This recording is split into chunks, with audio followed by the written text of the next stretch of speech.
If you have a list for long enough, you may notice there are some inactive subscribers that don't even open your emails.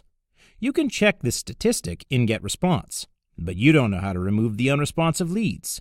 So in this video, I'm going to show you how to remove these inactive subscribers. When you are in your user panel page, hover over to the Contacts tab and click on Search Contacts in the drop-down menu.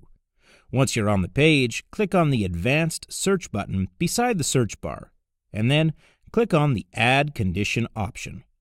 To find the inactive subscribers, hover over the drop-down menu and click on it. You will see some options in the menu. Scroll down and select the Last Open Date option. You will see some changes have happened to the other drop-down menu.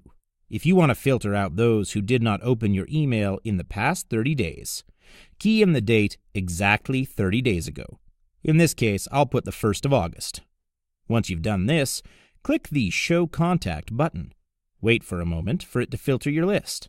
Then, scroll down to see the list.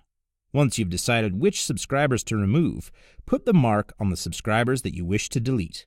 Once you're done, click on the Actions drop-down menu and look for the Remove from Campaign option to remove them from your list permanently. And that's all there is to it. Thanks for watching this video.